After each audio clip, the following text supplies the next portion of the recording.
Alright guys, reacting to another Nostalgia Critic video. This time, Doug Walker / Nostalgia Critic did a video talking about Cartoon Network bumpers. So this ought to be pretty interesting. Yeah.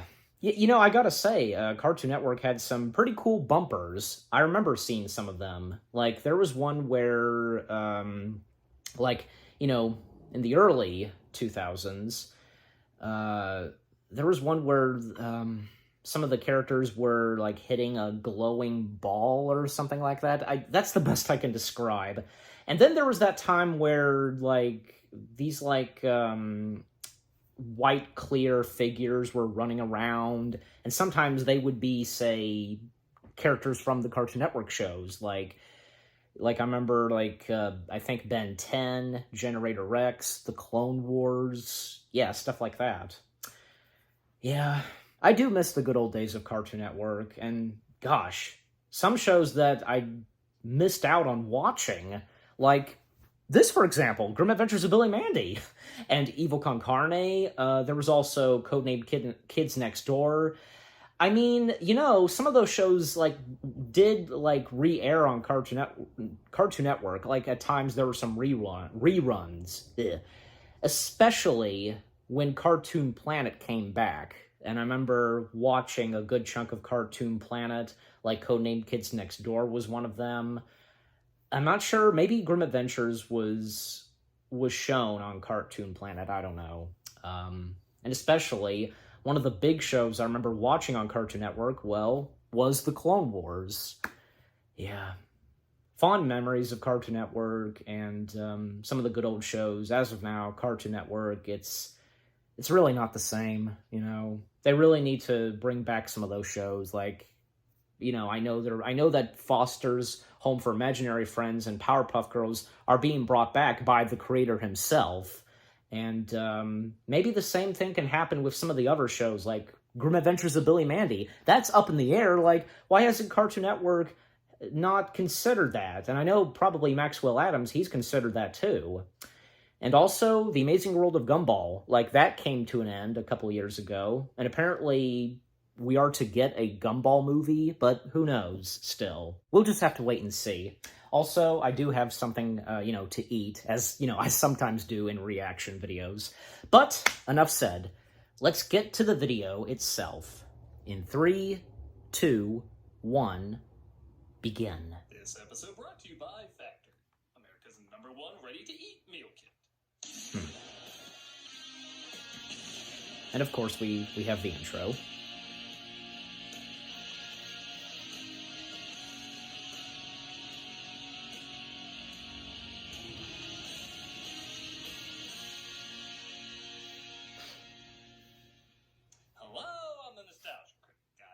So you don't have to. And welcome to a brand new segment. Brand new segment. Maybe. I don't know. Might be a one-off, like ADD to something else. It's Bumper to Bumper. Okay, yeah. Bumper to Bumper. With streaming becoming more and more popular, there's a lost art to the creative presentation of TV bumpers. They're the intros, outros, station IDs, and just filler material in between commercials that give a channel its identity. And the same way I enjoy commercials, the same way I enjoy the underappreciated work that went into a lot of these. They were like a testing ground for short, but also new, experimental, and even artistically pleasing vignettes. It helped give the channel a uniform, something you'd recognize as uniquely theirs. I feel like it's a dying art, and I want to put some focus on the ones I remember most. With that said, it probably goes without saying, but Cartoon Network has some pretty great ones. Yeah, and as I just said, launched in 1992, you would think the identity of a channel called Cartoon Network would be easy to come up with. But when there's such a wide range of animated gold, both classic and modern, it can be a little tricky. Thankfully, though, the team that put them together utilized the sense of humor of its modern cartoons like Powerpuff Girls and Johnny Bravo, with the spirit of its classic cartoons like Flintstones and Tom and Jerry. The result was something that felt adult and new, but also child-friendly and familiar.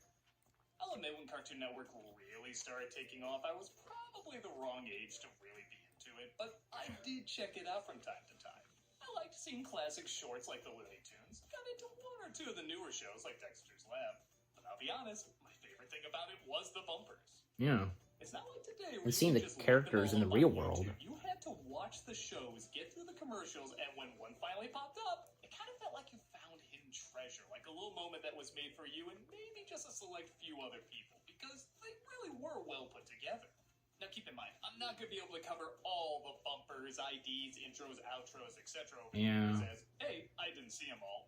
And there's too just many. way too many. As I just said. Really helped give Cartoon Network the identity we all associate with it today. Starting with this first one, with Droopy introducing the channel. Welcome to the world's first and only Cartoon Network. It does show very early on they had an identity of what they wanted the channel to look like and be about. And it kept pretty consistent. At last, the Cartoon Network. Home sweet home. I'm so happy. The first one I was introduced to, though, was the Wonder Twins. Hi, I'm Zan. And I'm boy. Gina. And we're the Wonder Twins. I didn't even know who these characters were. I guess I didn't watch enough Super Friends. But they were a brother and sister duo that could transform. Which sounds pretty cool, but one could transform into any animal, and the other into any type of water. Yes, water. I am dead serious. Yeah, and how come, like, would people be confused at first if they're related to Wonder Woman? That's the thing. What? I really thought they made these two up for the bumper because the power was so lame. This couldn't be an actual hero. No, they are. Into an algorithm tiger. Or a giant bucket of You ice recall water. that there was Totally almost going to be a movie. How come I always change into something lame like a wave or a puddle? This isn't the time or the place to get into this. Don't worry, man. I know someone that can teach us some moves. Not only is the idea funny, but the sisters Last voice coming Airbender. out of this tiger is hilarious. Zan, relax. I can get beaten by a sponge. It wouldn't even have to be an evil sponge. And the fact that the janitor uses the brother to mop the floor. Hey, this is some S-tier humor. One that got played a lot was Shaggy and Droopy driving while saying the dialogue from Pulp Fiction. With their own spin on it, of course. Know what they call pound puppies in Paris? They don't call them pound puppies. No, they don't have pounds in France. They have the metric system. They call them less puppies well. Good God, that is ingenious writing. Seriously, The this lip is like movement. Simpsons and Pixar writing at their peak, and it's used for a minute of screen time people aren't even scheduling to watch. Think about that. They're watching this on their way to the program they're really tuning in for. They didn't have to put this kind of effort into it. Yeah, and in Morocco wool is just called wool. I could be wrong, but I'm pretty sure it's Casey Kasem reprising his role as Shaggy as well. Which works because his Hopefully. voice is older and more mature, and they're giving him dialogue that sounds older and more mature. To a point where I swear it kind of sounds like Saul Goodman. It's like this. Cartoon Network's the same in those countries as it is. No, I think that is Casey. Say good, man. I know it's gotta be Kasem in this sidekick promo, though, where a bunch of animated second bananas meet up to try and convince people of their importance. We may not They are have the important. best lines, but we move the story along. Porky Pig had a full-fledged career as a star going, and he really only started doing his best work as a sidekick. It's actually true, too. Yeah. Were they, like, really strict on the quality of these promos, or did they just really like making them? We're there to make the stars look better, and that's a Probably enjoyed doing them. that we don't take lightly. It has a good ending, too, with the sidekick of Cow and Chicken showing up. I ain't supposed to be here. I'm not a sidekick. I'm a co-star. My name True. is the title for crying out loud. And if there's an and in front of your name, you're usually the sidekick. Another one that got a lot of play that also starred Chicken is this parking lot promo. Cartoon Network keeps adding stars without adding parking space. Chicken, Fred Flintstone, this guy I always thought was He-Man, but I guess his name Thundar? 2 R's? Because Epic? Are having trouble finding parking.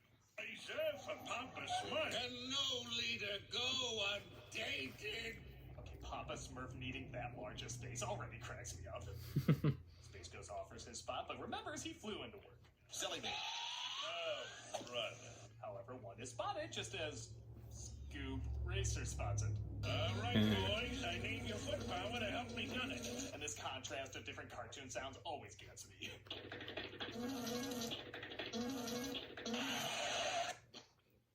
The Judy Jetson crashes into speed, resulting in them never finding a spot. That done. I'm gonna start taking the bus away. Are you sure it did eat Dino and didn't leave any bones? And of course there's an ad. So that's pretty funny, like the one with the sidekicks. I mean, yeah, that had a good point. And Casey, you know, the original voice of Shaggy, that clearly had to be him. Besides, he was still voicing Shaggy before he passed away. And then, you know, Matthew Lillard, he took on the voice role of Shaggy.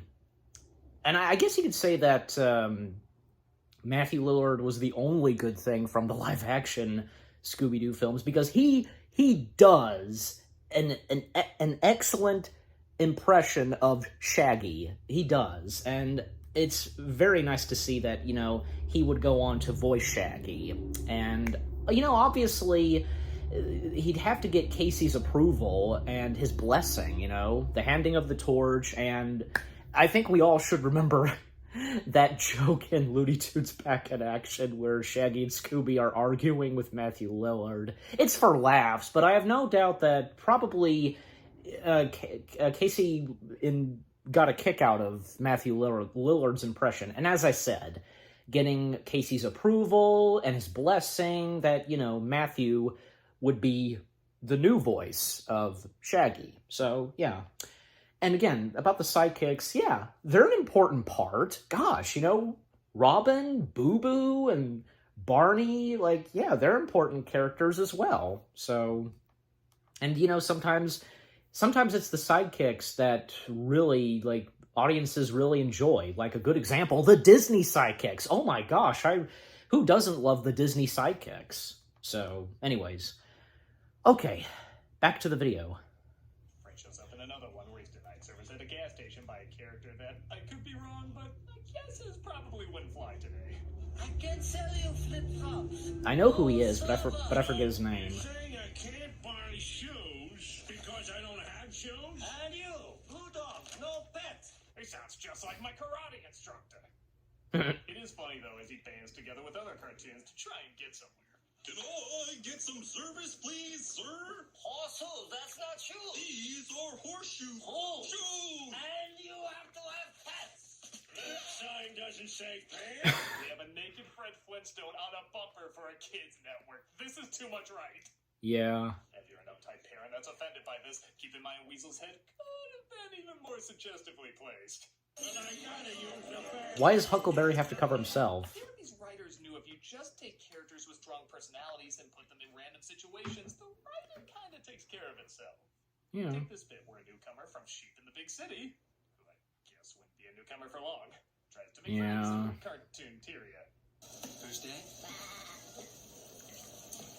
Stick to your own kind. Whoa! Segregate tune is a thing, I guess. See a bunch of tables with similar types. I always wondered what to make of Fred sitting at the girls' table. Hey, gang. I mean, we all know he was borrowing Daphne's scarves. This transition was only a matter of time. I'll be honest, I feel like I could just listen to these characters talk in a cafeteria all day. Their personalities just work so well off each other. Come on, Sheep. You can sit with us. Yes, go sit with the freaks. Sheep is given the loser table. Velma stands up and says they're all freaks in their own unique way, which doesn't go over well. Who you calling freak? Okay, am I crazy or that looked like it really hurt? That's like the bagel from Spider-Verse, man. There should be blood coming out of that nose. That was a bagel, right? Also, bad moral for kids about not getting on. Who cares? It's funny. This is why I never come here anymore. Small talk at the office, what's constant in these? Like this one. What they have to deal with cartoon characters. No idea who he is, but maybe cleverly showing the age gap that I'm sure it's only gotten bigger since this premiered. Who are you? Captain Planet. Who? Captain Planet. And this means what? What makes it so great is that Captain Planet was the passion project of Ted Turner, the guy who owns Cartoon Network. So mocking his creation openly kind of feels like a ballsy move. That piece of paper can be recycled and used again to make napkins, newspapers, and lots of other products even more exciting than napkins and newspapers. Oh, hey, How about spitballs? I guess it shows Turner does have a good sense of humor. Shame the guy who wrote it had his house blow up a day later. But needless to say, this got a good laugh. Really? Not surprisingly, superheroes did get a lot of attention. Unlike is about to drown Aquaman and Wonder Woman in pea soup. They have this back. No. I've seen that before, something like that. Aquaman was still the bitch to make fun of in those days. Good thing Jason Momoa would fix that up. Yeah, Time. What? The Powderpuff Girls? I missed that. It's Powerpuff! The Powerpuff Girls come in to save them, though, resulting in this awkward as hell line. You girls are developing into quite the superheroes. Someday we'll be as developed as you! And if you think they're not aware of how that sounds, the rest of the promo is literally just them snickering. The villains. Even covers her chest. You bet the comments were turned off on this one. Some crossovers get even more awkward, though. Okay, it's not true. I just needed a transition. Oh, no, remember boy. what a pain Scrappy Doo was, and this promo exploited that to no end. Eustace Scrap. Oh, you work here? Scrappy! Yeah, for a while now. I've been busting my hump at this network for years. Unlike the movie, though, that also made fun of Scrappy Doo by having him, pee on people. Oh god, she's I forgot about that. That's a lot of thought went into that. Cartoon Network said, hey, what if we take that and make it, funny? The result is Scrappy having a complete mental breakdown as other cartoons are going to work, leaving him on the curbside. I mean, who do you think's been keeping the cartoon mystery fresh all this time? Shaggy backing away, trying not to get noticed, might be the funniest thing in all of these. Yeah. Been here longer What than if Scooby was there? You, and you! He just goes more and more insane as people either try to calm him down or avoid him. You are here for that, Scrappy? You are a genius! How'd you figure that out? Don't worry, he gets with one of Scrappy's coworkers. Oh, I'm not I mean, kidding. if Scrappy This is wasn't all about being Dexter harsh on Bell purpose, David. you know. How old is she supposed to be again? I can't seem to get the viscosity of this emulsion exactly right. I would be happy to help. It ends with her getting distracted by Johnny Bravo, though, who instantly wins her heart. Dinner? Sure, Johnny. How old is she supposed to be again? Seriously, they're always called kids, but they look and act late 20s. If they're supposed to be kids, how come there's a show where the gimmick is they're kids? They actually expand on Velma and Johnny's romance in another bumper, where Johnny talks about her like she was the love of his life. In a weird way, I do kind of shoot it. Took her to our favorite I know. lovely eyes and said, I think the Mystery Gang, you and that mangy dog. Sorry for the habit. the Mystery Gang She looked back at me appeared with a on wrinkled face, Johnny with a Bravo. broad sigh, Did that and happen said, too? Sorry, Johnny, but my career comes first. With Besides, if they cancel this guy, you're probably up next. oh no, Briefly, though, he goes from a dog person to a cat person. no. Hey there, little mama. The safe taken. So, Fred's a bartender now? Yeah, at least we know he loves smoking in his bar. How many times has he brought that up? Speaking of ads, Of course. And yeah, perfect timing to say this. Like what I said, I know that the Mystery Gang appeared on Johnny Bravo, but did that happen when they appeared, with Velma and Johnny? I don't know. And about Aquaman, Aquaman seems like a really cool DC hero, and yeah, what happened in the Aquaman film, pretty good, so... but, I don't know, if Jason Momoa stays as Aquaman, who knows? I mean, hopefully, so...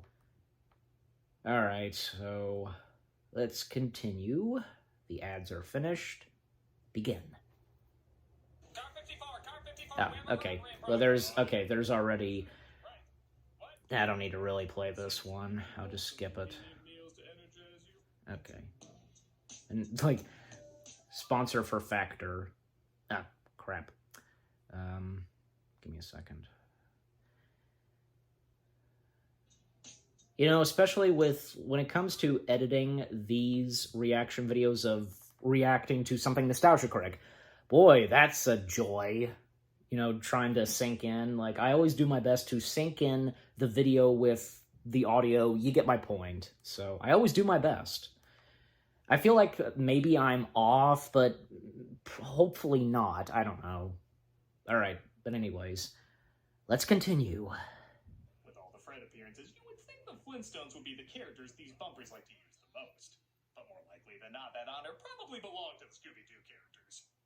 On top of the Scrappy jokes, the writers always had a good time mocking the absurdity of the criminals in the show. Because as crazy as it is to have a bunch of kids and their talking dog and a mystery machine, it's even crazier to be foiled by them. Most of them are middle-aged men. None of them are very smart. Those are Getting sleepy. I assume that these are the characters that... What do you think that guy's mugshot looks like?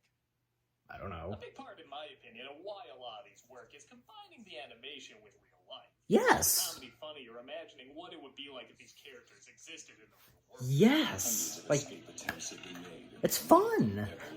I love, too, that because these criminals always scream everything, they can't even whisper their escape plan, so the guard... Okay, they're all from Scooby Doo. What we need is some glow-in-the-dark paint. And the film projector. Ice. You know Shawshank had a couple of these characters. It probably would have won Best Picture.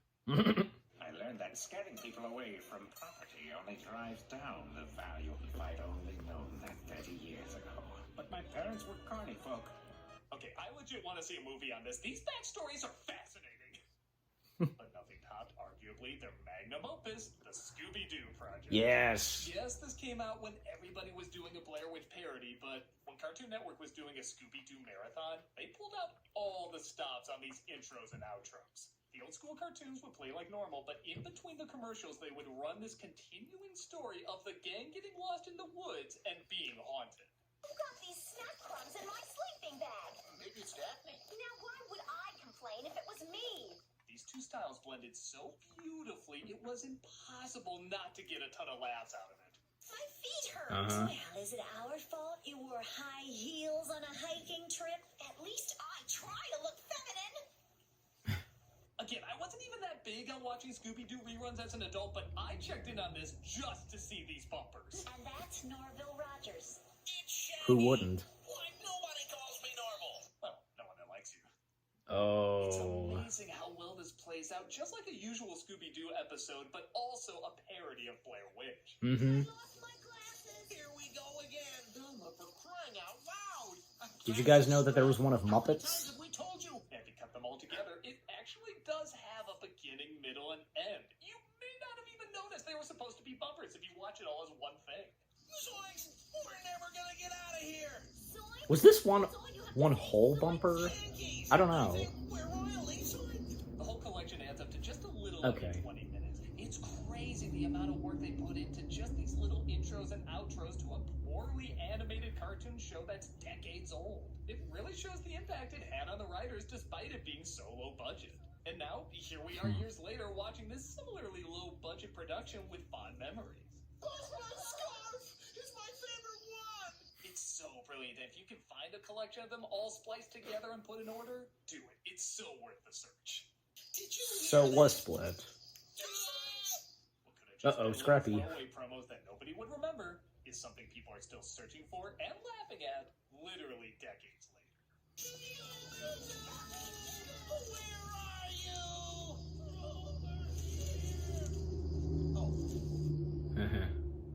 And oh my gosh, another ad. Okay, but about that, yeah, about so I'm well aware of the Scooby Doo Blair Witch parody and how there have been other parodies of Blair Witch Project, and I mentioned Muppets, not from the Muppets themselves, but somebody did a funny video on YouTube like years back. I'm talking about when YouTube had just begun. You know, there was this like funny like Muppet fan film that like the Muppets doing a parody of the Blair Witch Project. Again, not the Muppets themselves, not the Muppet performers. You get my point. So I remember also seeing the How It Should Have Ended video of Blair Witch Project. I guess like I don't know, doing a parody of Blair Witch Project really like took off. I want to say at there was a time that it blew up. So you know. But yeah, I had a feeling that Doug was going to talk about that. And again, I don't know. I know I've seen the whole thing, like, and if this was split in parts, you know, when it was on TV, I assume as though that's what happened. So you can't have one whole bumper, like, I don't know, 9 minutes, 22 minutes, as Doug was saying. You get my point. So anyways, all right, back to the video. Cartoon Network would also experiment with music a bit. Every once in a while, they would air a short music video called Groovies, and it wasn't always what you think. Okay, yeah, sometimes they would get someone like I've never seen rapping these. with Dexter. Of course, it's rap. Okay, that one was exactly what you think. Oh, and I guess Will.i.am had a song with it too. From the Black Eyed Peas. Dude, did Dexter have a rap album or something? Okay, y'all don't get to give me shit about this anymore. Uh-huh. I would try some new things. Like there's an edit of Elmer Fudd's laugh put to music, then that's it.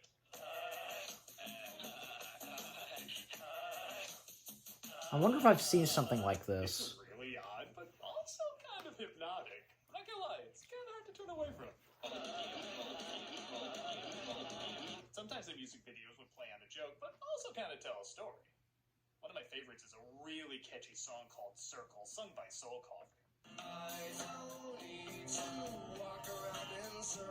They sing over a subtitle Fred and Barney, trying to figure out why their backgrounds keep repeating, and more importantly, if there's a way out. It's not only funny, but seriously, I legit really love this song. Walk around in circles, walk around in circles, walk around. I also dig this Josie and the Pussycats video. Oh, yeah. Songs and play it in different styles of music.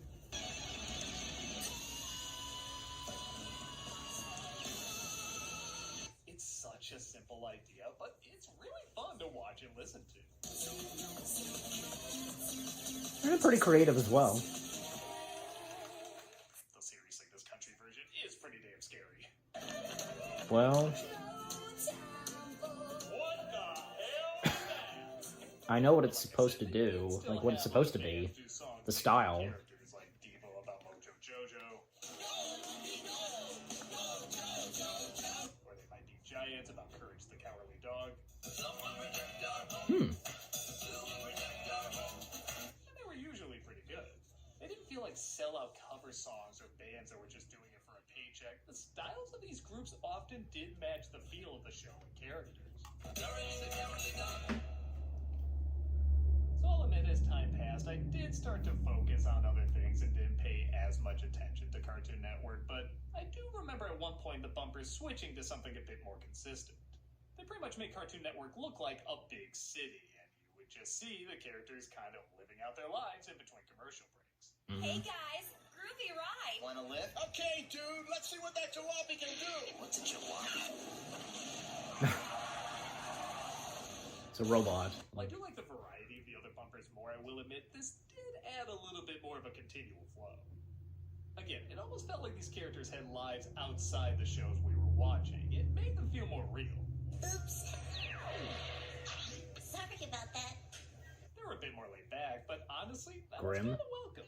Like, the characters don't always have to do something big and crazy. They can just live their lives. Your tickets? Oh, we don't need tickets. We're Mac's imaginary friends. But I can see you. Well, you must have a great imagination. I know it doesn't sound like much, but there was kind of a coziness to it. It's a little change in pace, but I feel like it did work. I seem to have locked myself out of my car. How many geniuses does it take to unlock a car door? Why don't you use some chemical X? There's about 10 minutes worth of these out there, and I do recommend you check them out. They're fun to watch on their own, or just have on in the background while you work on something else. Yeah.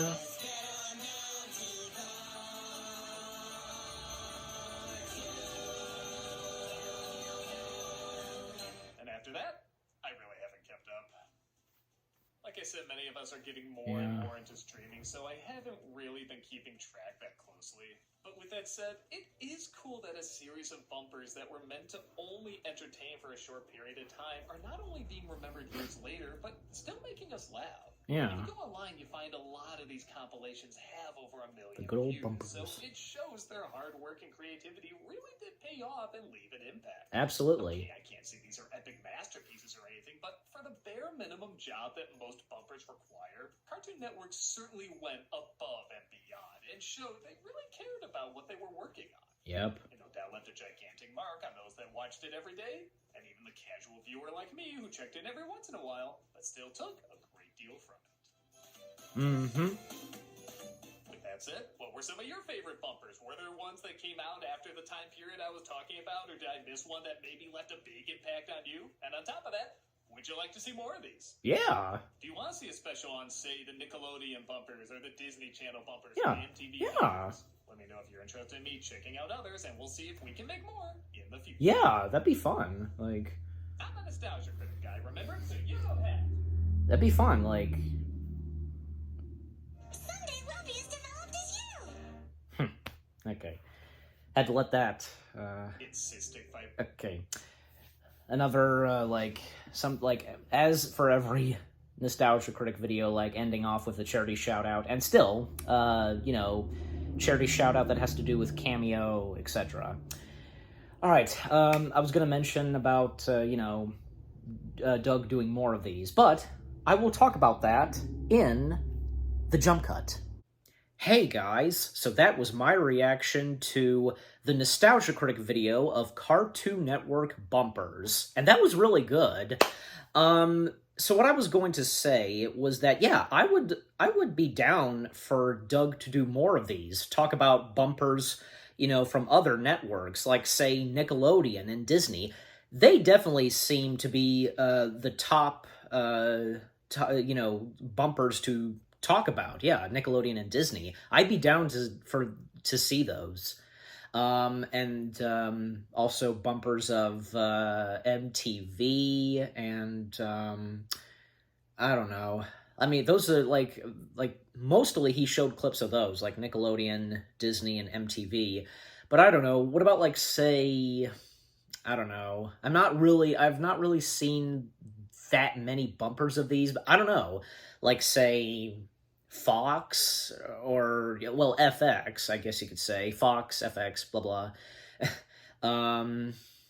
I don't know. PBS Kids? I mean, I don't know. I mean, it's hard to tell. And hopefully Doug will consider doing more of these. Again, I'm down to see more, especially, as I said, Nickelodeon and Disney. Definitely the top bumpers that he can talk about.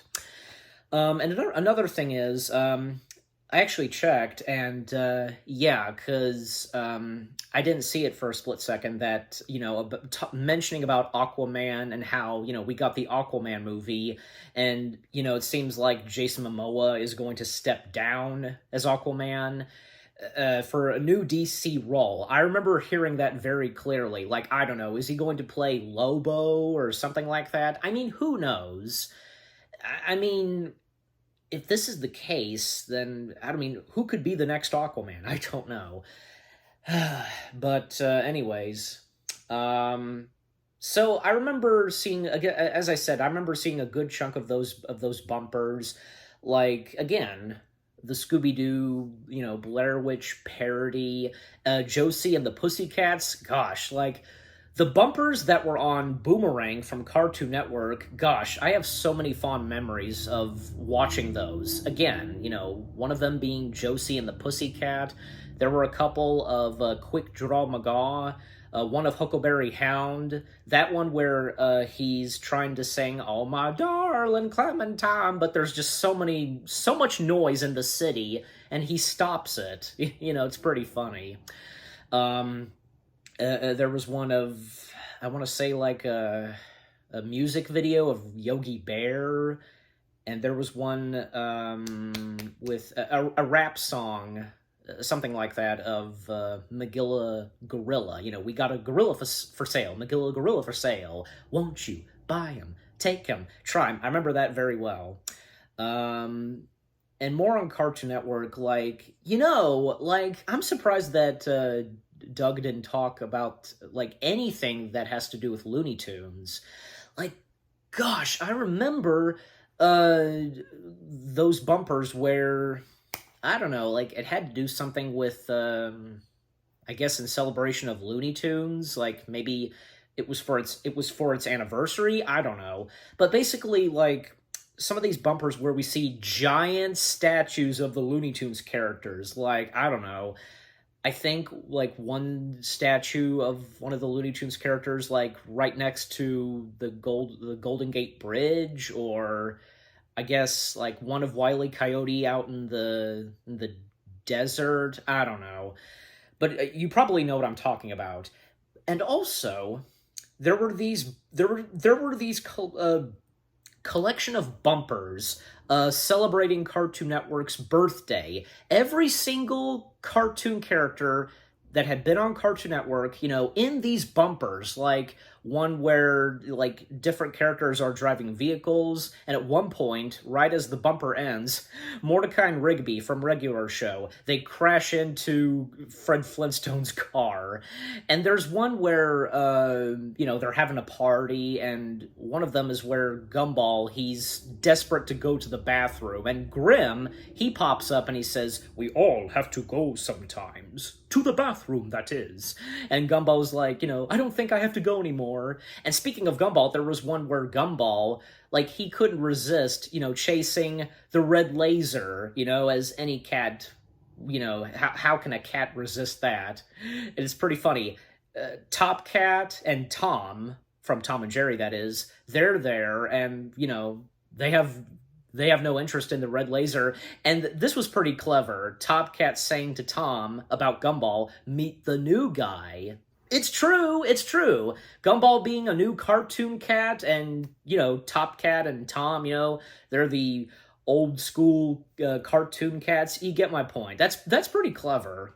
And there's one where all of the characters get together for a group photo. Bugs Bunny is taking the picture, and he says, "Think of your favorite Daffy Duck cartoon." And they're just, we know how Daffy Duck gets treated, and they can't think of their favorite, and they're just like, ugh. And Bugs is like, "Okay, think of your favorite cartoon starring me." And they just get, oh yeah, like, yeah.